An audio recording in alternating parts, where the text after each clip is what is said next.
He's a teacher at Villa Marie. And Justice. Thank you. Thank you for coming. I appreciate it. I recognize a lot of you. And those of you I don't recognize, I assume you're just wealthy art collectors. So, we'll talk during the opening. I'd like to thank Corey Wolf and Walp Art Studio for having me here.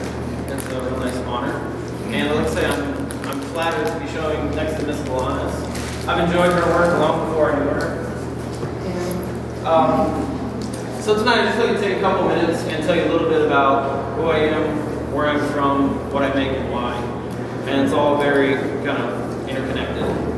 So I used to think that what I do and why started around graduate school. But I realized later on that it happened way before then. My parents were really independent people. They built what we needed built. They fixed what we needed fixed. And they just didn't depend on others too much. They built all the houses that we ever lived in. And they always decided to put these houses right in the middle of the woods. That's where we always lived. Our first little place was called Plum Bottom. It was down in the valley next to Wellsville, where I was born, in the southern tier. And my parents built a little log cabin with a chainsaw. They dovetailed logs and put it together. It was a 10 by 10 cabin that we lived in. It burnt down after a little while by accident. And after a little bit of arguing about whose mother we weren't going to live with, they decided to build another house just a few feet away.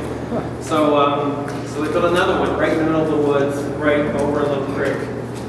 And it's a beautiful setting. We lived there for a couple of years, then we moved not too far away, up on top of a mountain. It's called Alma Hill.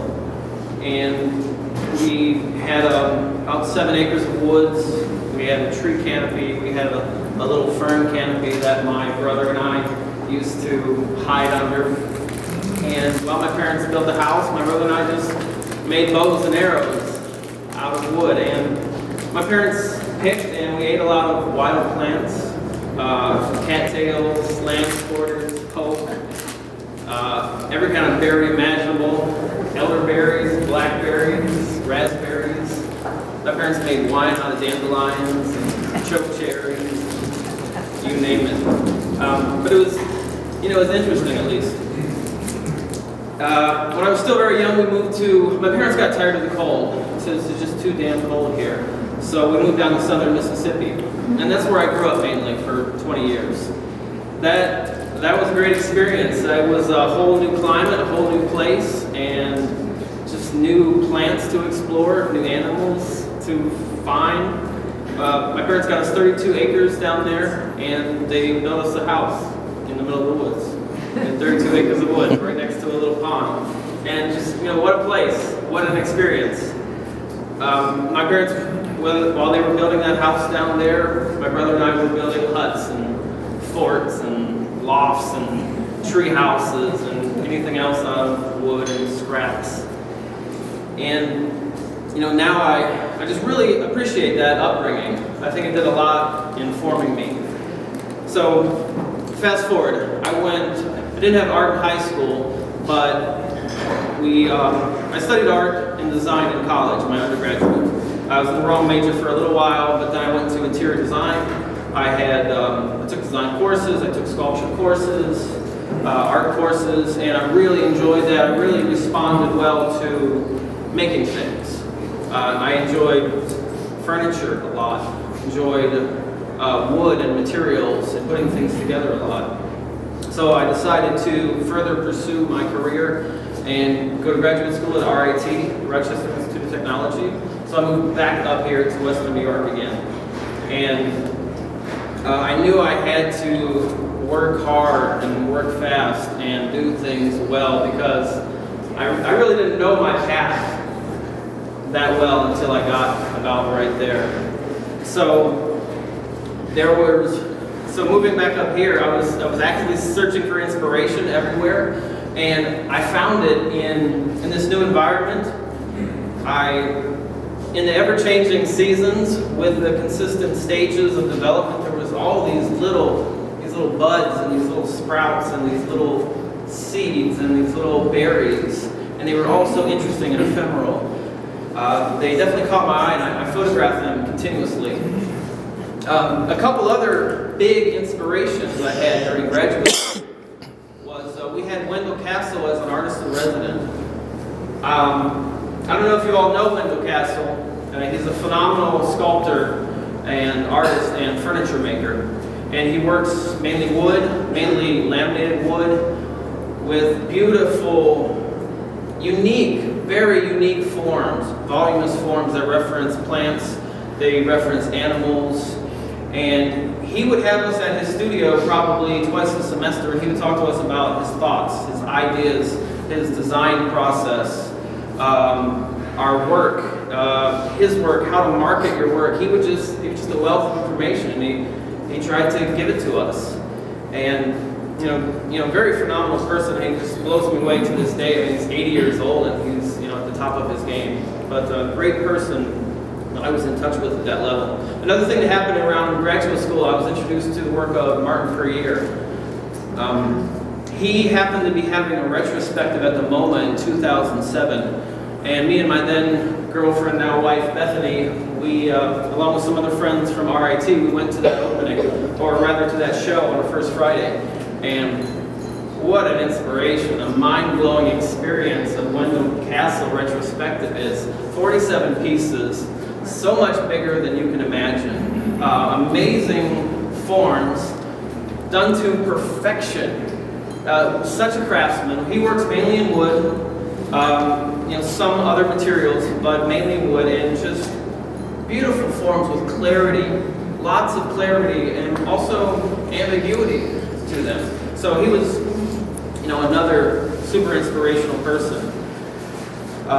So I had to learn woodworking really fast, really quickly, and take it in. I learned like the material properties, the qualities, how to work with wood, and after I did that, I made maybe 2 or 3 pieces that were kind of geometric while I was figuring out the ropes.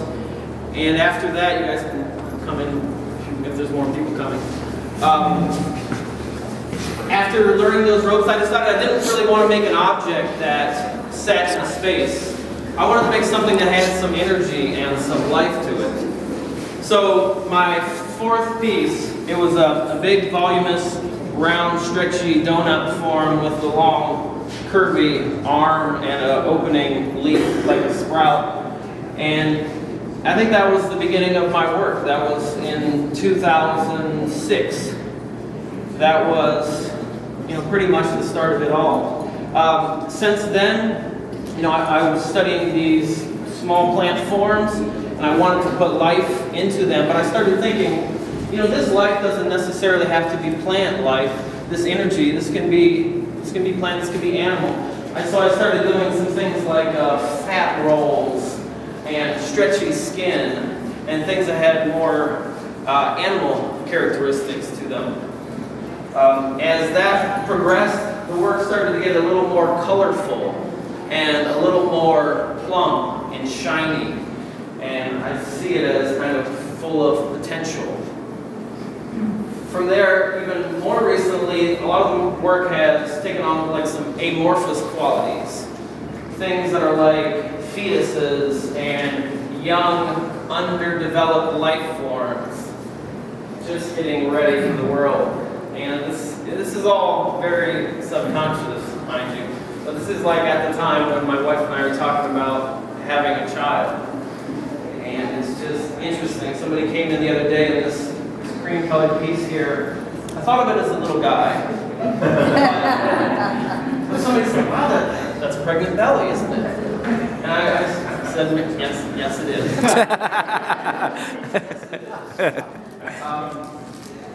So this is my latest piece here. And this piece actually was inspired from an art piece that I saw at Tate over the summer.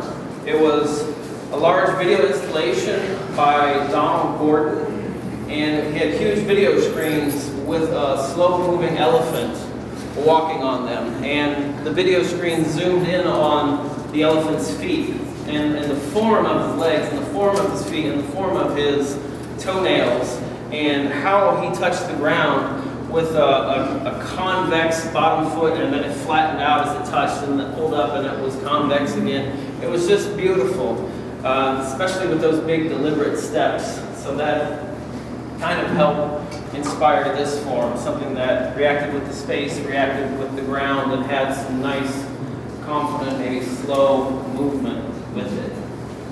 I hope even that right there tends to shed some more clarity on things, but if it brings about questions, I would love to field some now. What material are you using on these forms? I notice I see wood, I see metal, but what is this? This is wood. Pretty much everything is wood besides these bronze handles that they were wood and I cast them bronze. So cool. So I have a couple functional pieces in here, wall table over there, chest of drawers here. Oh, that is so Dovetail drawers. This little guy's got a little cubby in it.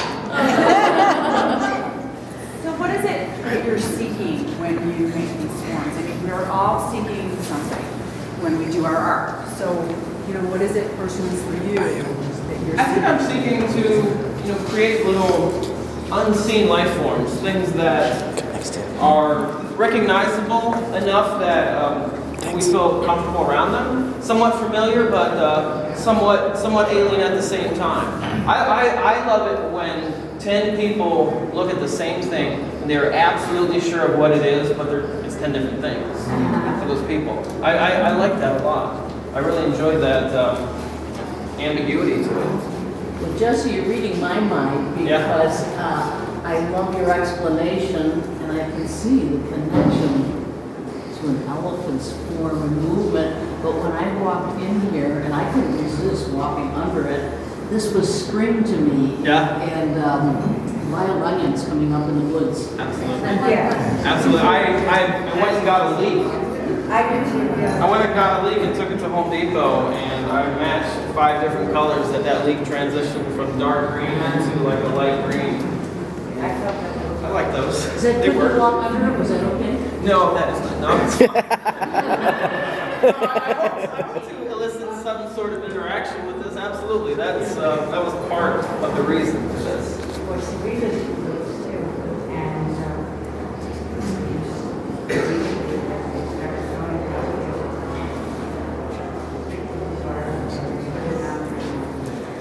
down into the cow, and we drove it on the edge and take it to the things. Some people moving on the sides. But I thought that was a big too. After you explained it, it makes sense. Now this is lots of different pieces. This bend right here is actually made up of 21 different layers. It took me and 5 friends to help wrangle this 14-foot anaconda here. I had to wrap it in rubber band, put glue between the layers, put it into a form, clamp one in, wrangle it, and clamp the other end into position. And then after that, I square this in. I add material to it and add material to it that way. But then it looks very chunky, very big, like big, huge Lego blocks on the ends of this. And then I just remove all the flats and all the sharps until it's nothing but round. Jesse, how much is hand tools? How much are power tools? I do what is necessary and efficient, really. So with this piece, it was a large, 5-foot rectangular prism.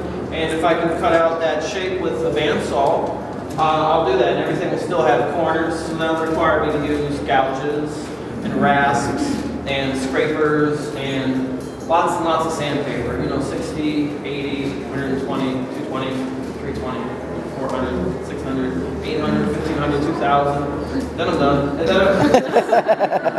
it's dyed. This one is dyed and waxed. Yeah, so I do what's necessary. This one I used chainsaw, grinder, rasp, sandpaper, scrapers. So what are you working on now? I was working on this until a couple hours ago. Yeah, no, I've got a works. I've got everything planned out, and I can't wait to start it. Is it like colored metal? Is it wood? Is it a variety? Everything in my thoughts right now are wood. On the horizon just past that, I've got some other materials. I want to encapsulate some wood inside of some colorful, might be some rubbers, something where they can have some translucent qualities to them. Seeds inside the berries that you can see through. Can I ask a question? Yes, ma'am. What's your market? What's my market? Yes, market. Market. Yes. Like, who do I sell my work Yes. to? I sell my work to the people who are, want to live with these things and have the money to do so. Talk to me during the open. Or Corey on my behalf. All the works are for sale in the gift shop.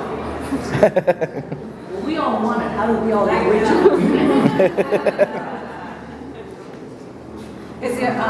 Is this the biggest piece you've made? No, I made a big installation at Art Park.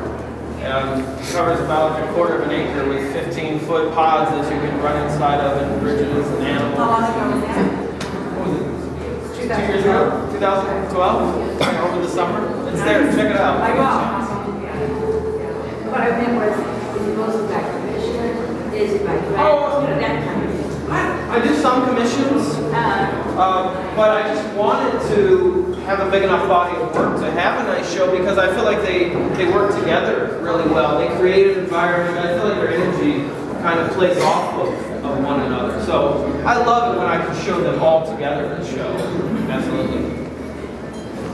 Any other questions? We can talk informally. Anyway, thank you.